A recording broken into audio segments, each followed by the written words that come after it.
Welcome back to another episode of Identity Diaries, and welcome to our special guest, Neil McGlennon, a long-time friend of myself and Darren. So, Darren, over to you. Yeah, great. Neil, thanks for joining us. Neil and I have got a long history. We were both at SailPoint together, and I think I remember at SailPoint's first office, you and I being next door to each other and me going in and saying, "Hey, Neil, so tell me all about this governance thing." When we just started, it was so we've been doing this a while, right? So welcome. Yeah, filling many whiteboards on the limited conference rooms we had back in those days, right? That's right. We're both avid drawers. I've come to realize, and sometimes a picture is 1,000 words. So thanks for joining us, Neil. As you say, Mike, episode number 2.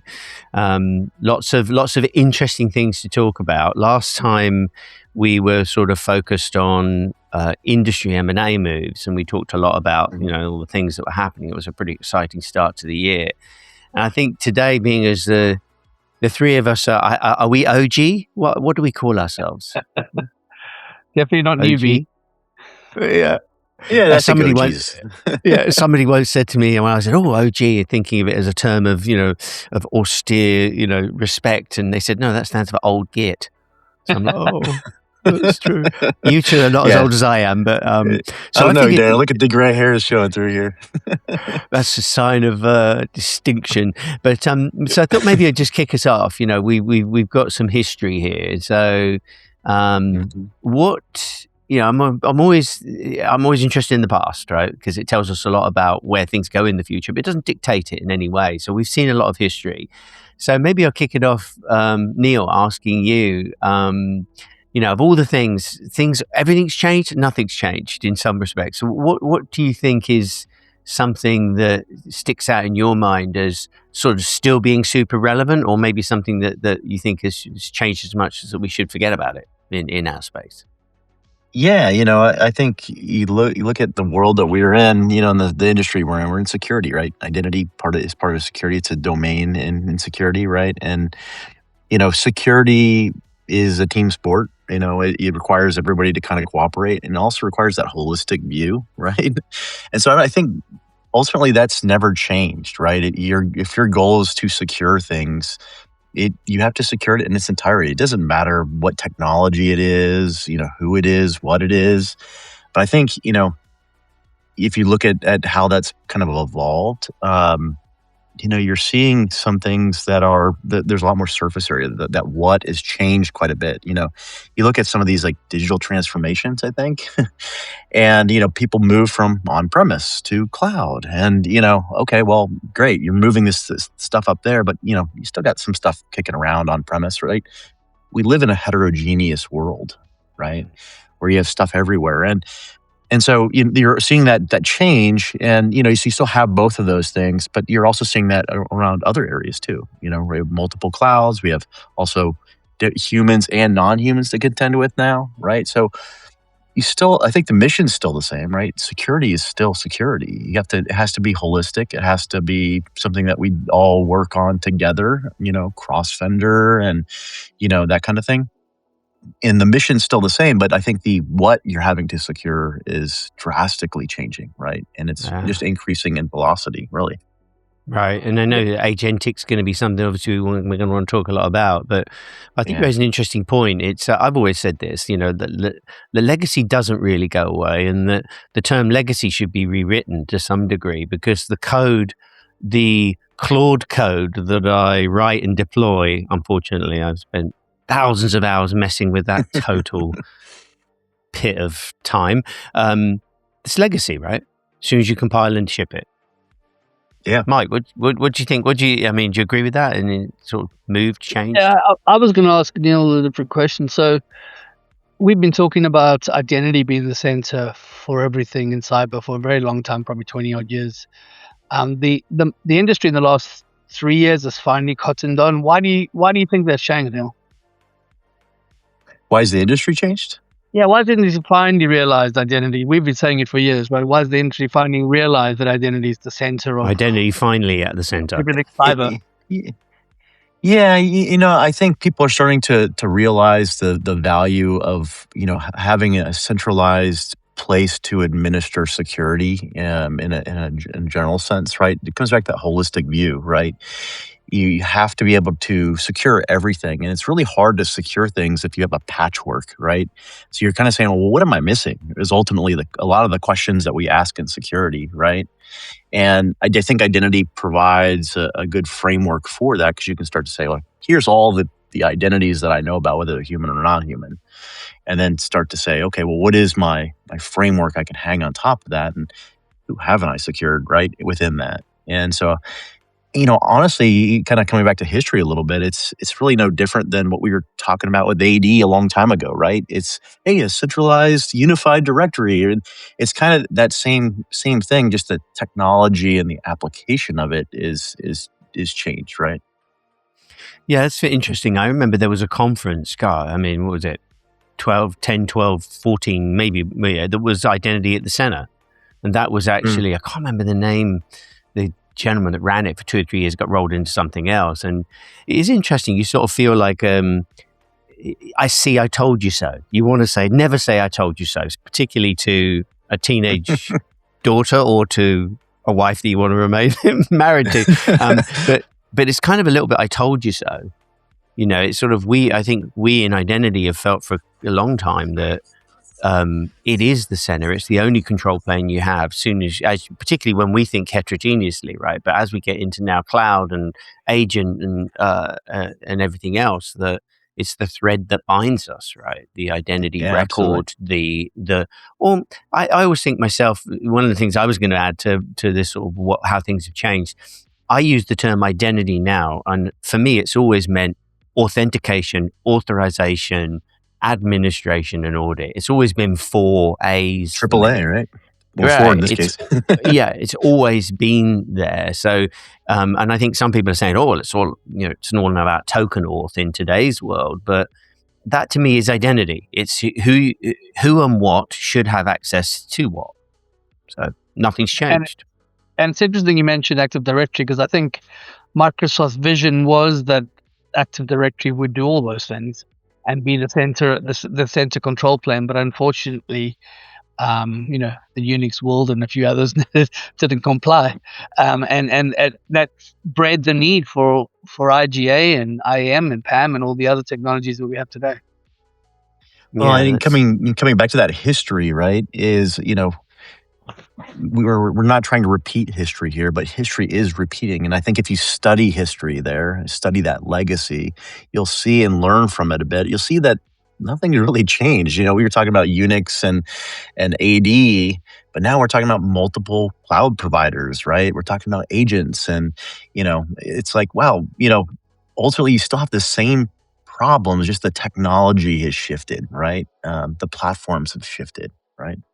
The targets, yeah. And I guess to some degree, scope and expectations. I mean, we've the three of us have been selling and recommending identity infrastructure into large organizations for 20 plus years, right? So yeah. I think it's interesting that the scope has continued to change for them, right? Mainframe to client server to web to agentic.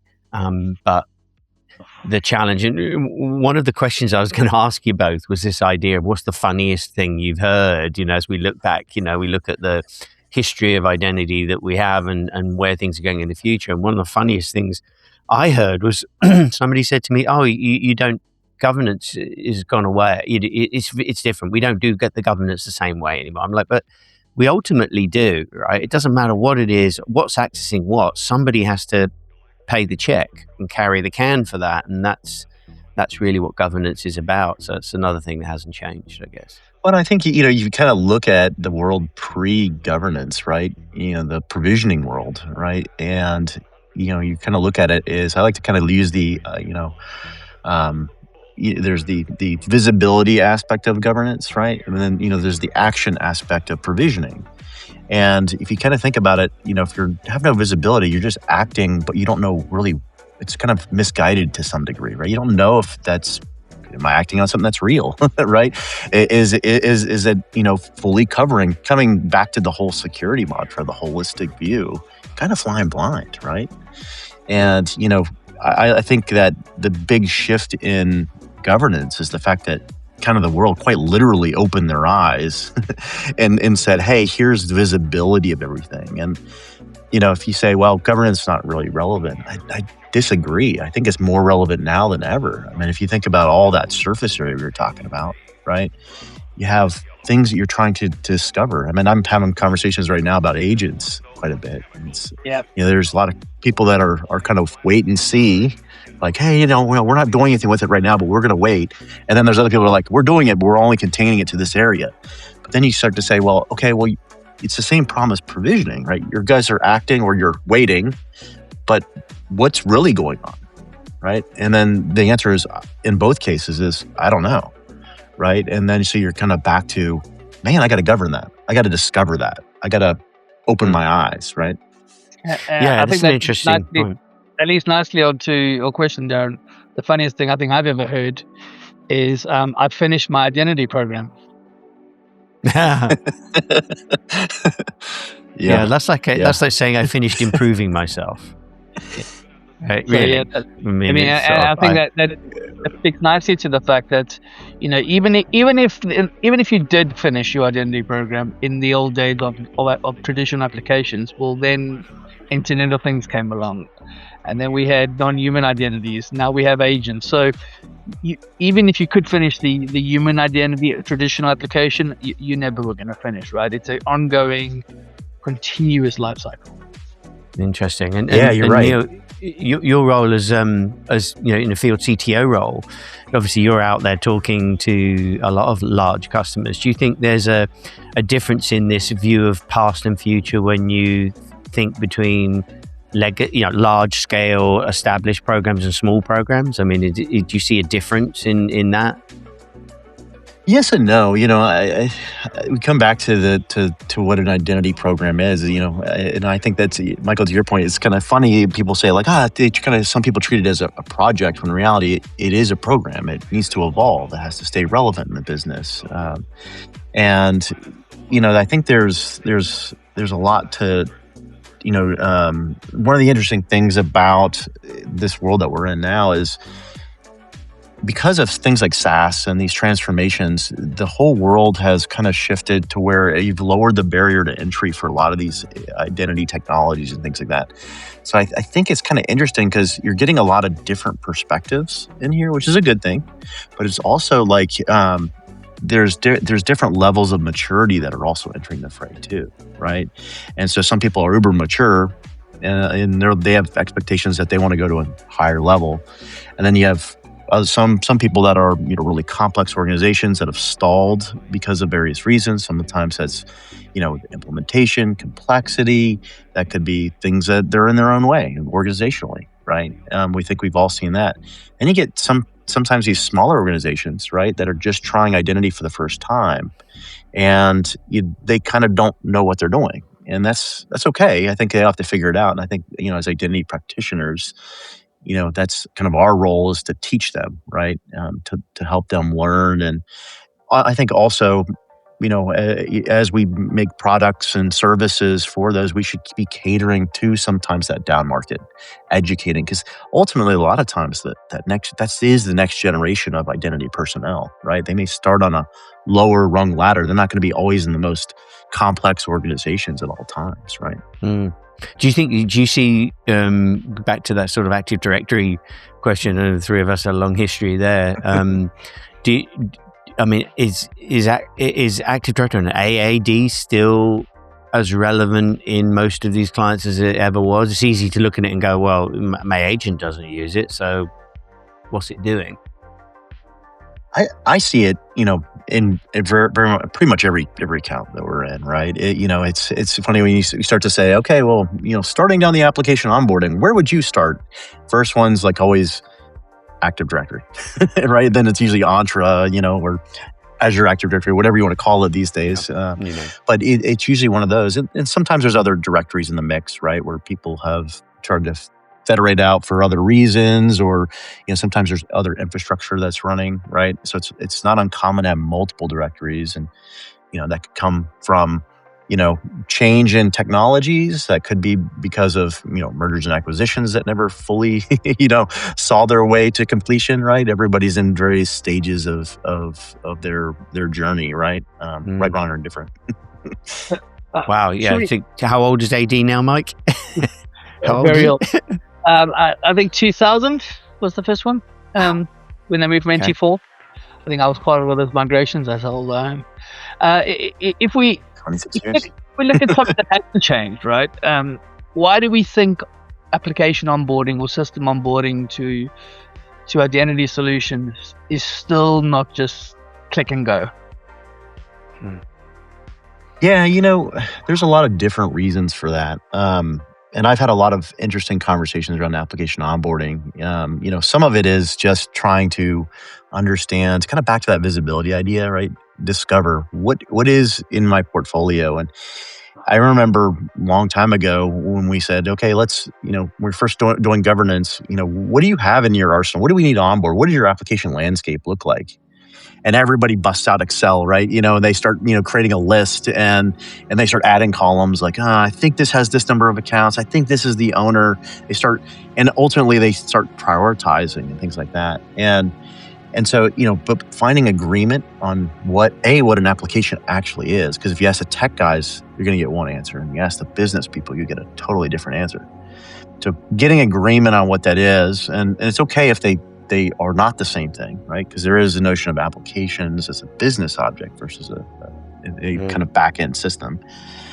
And then, I think there's also the understanding, but from a business standpoint, to the technology, where is that information coming from? How is it secured, right? And there's patterns there that are pretty well established these days. I think standards help this. Darren, you're very familiar with the SCIM standard, right? Right.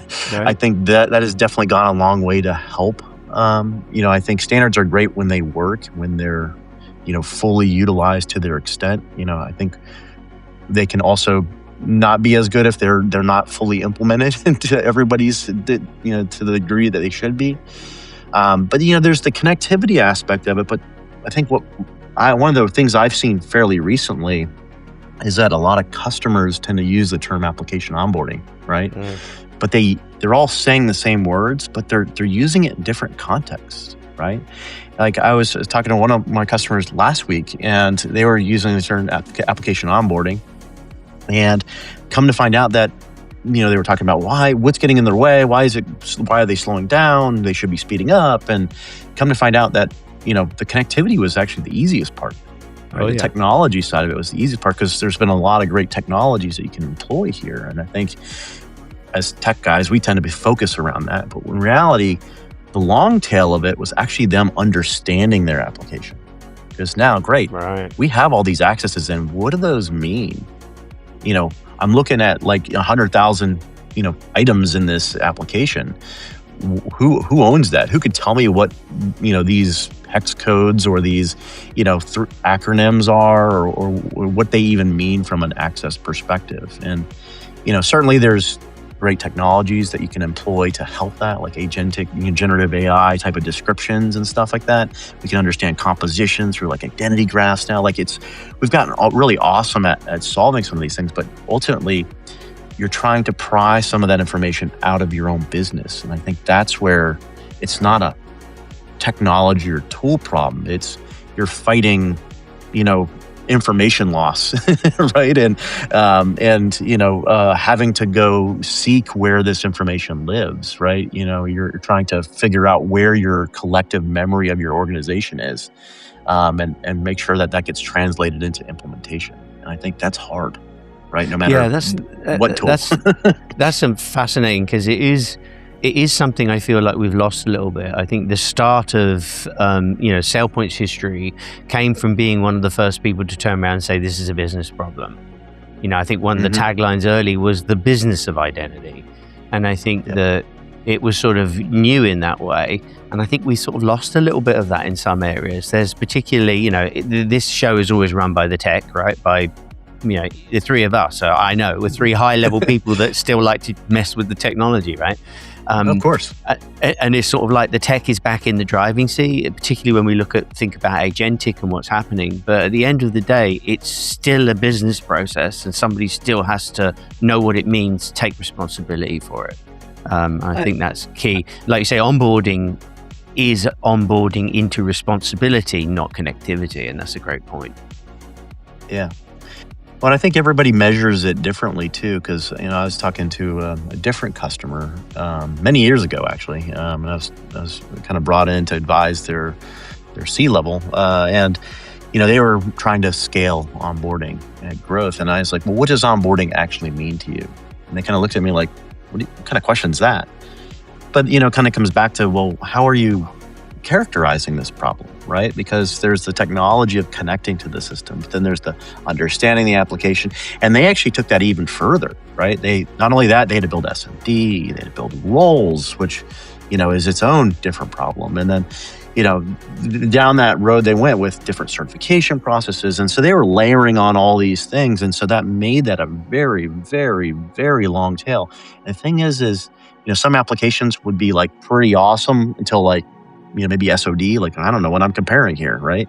And then there's others that are like they would stumble in connectivity or they would stumble in data, and there's all these different areas where you have opportunity to stumble.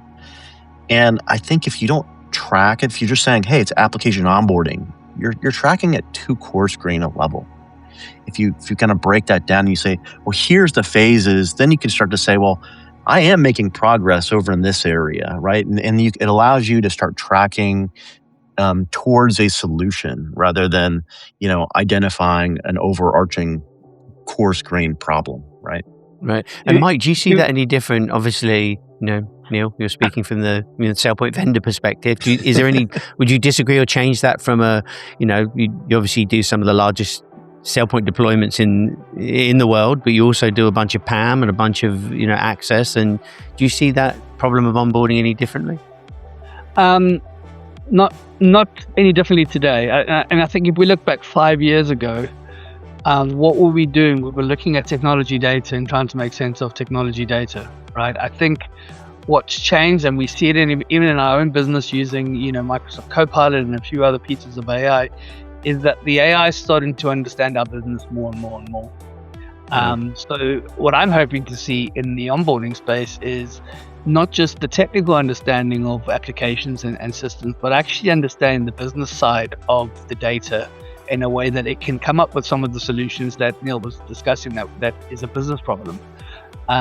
We've come across in the last few weeks, I don't know if you've heard of the SLMs, the small language models, which is potentially a new technology to go on premise and sit and go and with a specialist view of a specific task, and that task could be multiple SLMs working on trying to onboard an application that it now can understand from a business perspective, a technical perspective, and a SailPoint perspective, as an example, to bring that data in and automate it. So it's exciting to see where AI can fix not just the technology issues, but because it understands the human side, the people side, the business side, bring more context to the onboarding and make it a little bit easier. Yeah, I love that, Michael. Essentially, what you're trying to do is you're trying to scale this. It's a massively parallelized problem, right? And if there's a chance for a roadblock or a stumbling block, no matter where it is, right, you're trying to overcome that. And I think one of the ways you can overcome that is with scale, right? And so you're parallelizing that effort out. But ultimately, you also have these tools that you can bring to bear to help connect the right audience to answer the right questions, right? So you're not having to turn that into a manual effort.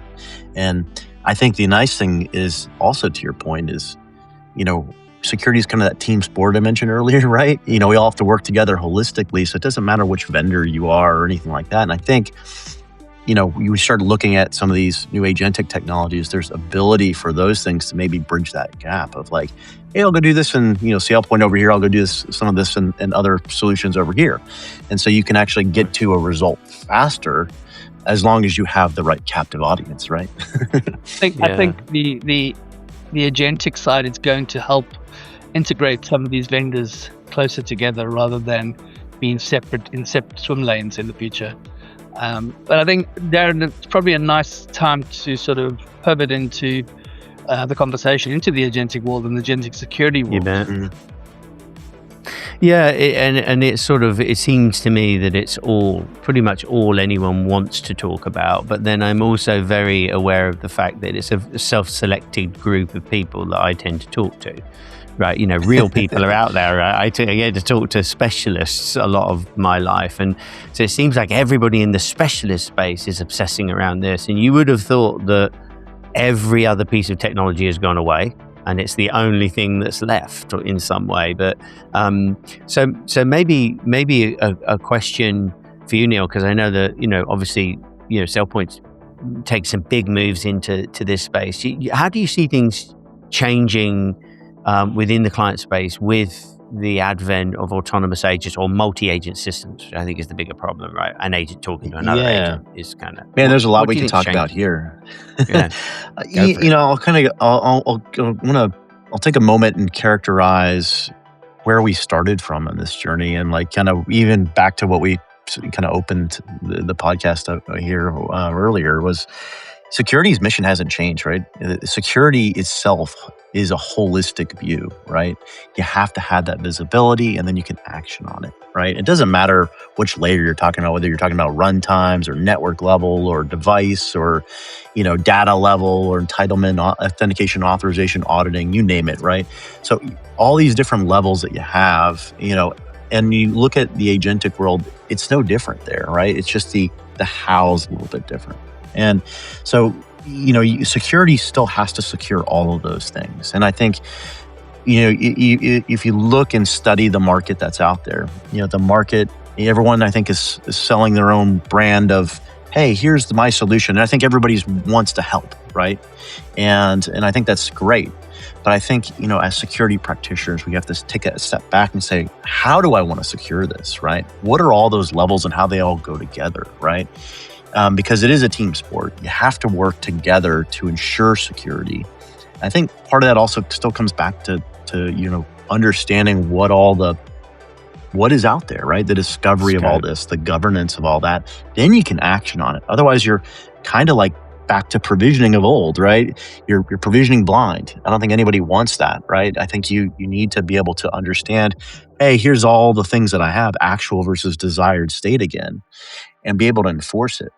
And I think what's interesting about the world that we're kind of moving into, especially you mentioned kind of multi-agent systems there, is, there's a lot of different ways that these things can operate, right? They can operate totally autonomously, right? Much more like machine identity or your service account type of, your workload identity, that kind of stuff. Then they can also act on behalf of. So you have a user that is, interacting with an agent, and that agent's kind of doing things on behalf of, and then that agent can pass to other agents or even other machines behind the scenes. And so there's this kind of notion of on behalf of, right? And what's interesting though is, traditionally a lot of our security models have been focused around application level, right? We say, hey, I want the Salesforce application, or I want this. And we were talking about Active Directory, and that tends to be a centralized place of managing a lot of those things. But still, it's kind of bound within Active Directory. Now we're entering a world where, you have an agent talking to an agent, and, maybe I'm conversing with, ServiceNow, and then ServiceNow is delegating that to Salesforce, and Salesforce is delegating that out to, Snowflake. And so if you just pass the token, right, from a user on behalf of, that leaves ServiceNow, goes to Salesforce. Salesforce doesn't know what ServiceNow's token means. It doesn't know how to enforce that. Now, there's a lot of different ways you could start to apply that. You could start to say, well, maybe we switch out tokens, right? So you take your ServiceNow one, and then you give a Salesforce one, right? You could also start to look at, well, who is the user here, and what do they have access to? So then you're kind of coming back to the user and finding maybe different accounts or authorizations they have in order to make those tokens, in order to make sure that those things work. But, we're quickly spanning and leaving the world of applications. And the only thing that is common once you leave that world is identity. That's it. And I think that's why it's so powerful in the end. And I think we're kind of back to identity is part of the big part of the solution here, the governance aspect of it, the identity, understanding what all that is, but then enforcing that at the right levels, whether that be whatever that stack is, data, authorizations, maybe that's network, maybe that's device. And I think kind of back to what I said earlier, it's a team sport type of thing. That's a good point. Mike, what do you think? If we look at the proliferation of access through agentic, right? It's going at a speed that we could never predict. So if we looked in the past, what would happen? You'd have an application, you get an account for the application. You'd get another application, you get an account for the application. Maybe you had a few accounts in Active Directory and a few accounts on Linux and Unix, but it was hundreds, not thousands or millions, right? Which is we're seeing in the agentic world, and I excuse me, I heard a term called a swarm of agents is what's coming. You're going to have a swarm, and that swarm sounds scary. It's not a team, it's not a group, it's a swarm. So in that world of agentic proliferation of access and autonomous agentic, how do we see the identity space coping with that scale? Are we starting to look at a sort of an area of zero trust with policy-based access at runtime? What do we think is going to be the answer to this proliferation? Gosh, that's a tough one. And break out your crystal balls, right? Yeah, Jesus. Well, the thing I find alarming about all such things is that we've now entered. We kind of knew what authorization was before, right? It was by virtue of an entitlement. And an entitlement being a broad term for some form of access that was apportioned to something or somebody. But it was a fixed item that we could sort of get our hands around. And it seems to me, as I look across it, every person, every client, every customer, every developer I speak to seems to have a different authorization model. Some people are doing like you say, on behalf of tokens, and they're storing them. Some people are transferring tokens. There's 2 or 3 different standards. And to me, it feels very much like the early SAML days, the early SSO days, when we all wanted to federate our authentication, but we couldn't do it because everyone did it differently. And then along came SAML and sort of like normalized it. So there was a single way of doing federation. And so then we really started doing it. And I think we're sort of there in agentic. I think until there is a common understanding of the sort of flow from intent through to all of this on behalf of token thing that's happening through MCP to the back to the data, if there's not a standard operate model, I don't know how organizations are going to manage this in the largest sense. So I think it was just very early. Right. But if you read the press, you'd go, oh, no, it's happening everywhere. Everything is agentic. Everything is driven by agents. But it's just not due to that insecurity, I would say. At the moment. Not yet, I don't think. And it's kind of like SODs, if you think about it. If an agent can talk to an agent that can talk to an agent autonomously, where's the segregation of duty? How do you stop? How do you know what that agent is actually getting access to if it's getting access through another 3 agents to get to the final destination? And I think, the operable word there is control, right? Where is your control on these things? And I think, the nice thing about an entitlement model is the fact that you have a control, and that is something that you can grab onto and you can do something with. You can wrap that into another control, like a role or a policy. So there's a lot of different forms of that, but ultimately you're kind of taking, that entitlement at what its word is. I think the what's interesting about this new world is the difference between how we call it deterministic entitlements versus a non-deterministic future of intent, right? And if you start to apply even agentic determinations of what these things are, it's like, well, how do you audit that? And I don't think anybody's really thought that through. And I think the danger here is like, we're kind of running towards this stuff, and I think it's definitely where the future lies. But I think you have to also have that tension there of security, kind of saying, well, don't run too fast, guys. You still have to be accountable, right? You still have to have your auditing. You still have to have visibility of all this. You still have to have accountability. You have to have authority over all these controls. And if you don't have them, you're not in control, right? Right. Can't see what you can't manage what you can't see. Right. Right. Yeah, it is fascinating that so my sort of picture of the future in my mind sort of has this view of there's a new ground where entitlements that were once static and statically controllable or verifiable, we verified the relationship between the entitlement and the person. I think the future is going to look a little bit more like we're going to be retrospectively making an assessment of whether the right thing happened. Because it looks to me like this model, we're charging it so quickly that decisions are going to be made in real time. Like you said, non-deterministic decisions are going to be made. And what we're going to be doing is kind of going, did that work for you? Was that right? And sort of then applying that as a weighting back to what would look like a static assignment process. So more dynamically, the agent sort of says, well, here's what I think I'm going to do. And, control processes sort of say, yes or no based on the previous behavior. Much more behavioral, much more real time, basically. I think that's probably a good segue to sort of wrapping things up a little bit. So I think it'd be good to hear from you, Neil, what you think. What does the next year look like from an agentic perspective? Yeah, I think that there's, some of it is for the next year. I think everybody's kind of settling in, and I think there's a lot of education and cooperation that's going to occur the next couple years, actually. Even though it's moving very fast, I think standards are starting to emerge around this stuff. I think there's a lot of different standards, but again, it comes back to what problem are you trying, what are they solving, right? And where does that sit holistically? So I do think that there's going to be more coming together here. I do think that, where we are going is this is the kind of this is the path that will lead us to more zero standing privileges. This will lead us to effect what we've always wanted, least privilege, right? And I think that's a good thing. But I think fundamentally, when we arrive at where we're going, we're going to take a look back and go, yeah, we have agentic secured. We have effectively workload identity secure here now as well for all these non-human identities.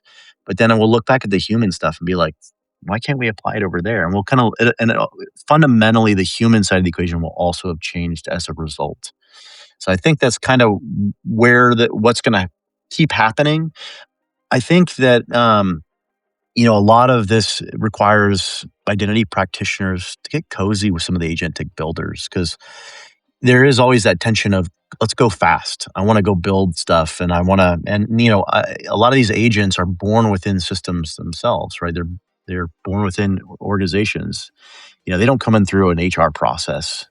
They come in through an IT procurement cycle, right? Or front door process, or maybe a change management process, or maybe they're built, through CI/CD.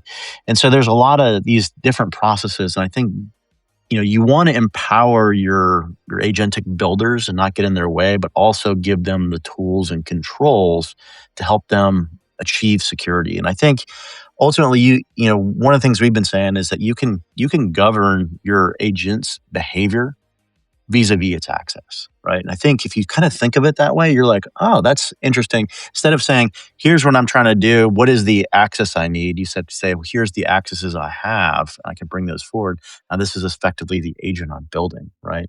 Kind of flip it around a little bit. And there's been light bulbs that are going off as we're having some of those conversations with some of these agent builders and things like that. And I think there's going to be a lot more of those types of conversations, especially as the future that we want to get into. I think what you're saying there is really the world needs to move to more of a proactive way of looking at security rather than a reactive way of the past, right? Right. I've heard similar things in the SOC space where today you have a red team that reacts when there's been a breach. But if you had agents that were proactively trying to anticipate a breach and stop it before it begins, it's more proactive. And I think that's the same thing you're saying in identity. So Darren, what's your thoughts for the next? What does the next year look like? Well, probably more grey hair for me. I'm sure of that. I think I want to come back to something you said at the beginning, Neil, that it takes a village, to get this stuff right. And I think that what we tend to do is we've there's a lot of new agentic only and agentic first solutions that have emerged. I work with a number of those companies. And I think it's about those things coming together into an ecosystem that benefit, that the customer can build and work with, because the legacy is not going away. Right. I mean, let's just put it there. Those programs are funded. It's about bringing it all together under a program still for identity and security. And I love your thought there, Neil, about, cozy up. That would be, I think, a lot of cozying up needs to go on. Those legacy identity security people with whoever's building agents. I think that's a lot of that this year. Yeah. Yeah, it sounds like a lot of cooperation that needs to occur. As it always should have been, right? I think as always, thanks Darren again for being a great co-host. It's been a really good conversation. Thank you, Neil, very much for your time, for attending. You bet. Always a pleasure chatting with you guys, and hopefully we can do it again, either in person or remote again here sometime. I love the idea of people doing it on show floors. That's always, well, all be at Identiverse, right. So that's some way we could do it. So. Yeah, we can do it live. So thanks a lot, gents, and thanks for another episode of Identity Diaries. Yeah, thank y'all. Thank you. Bye.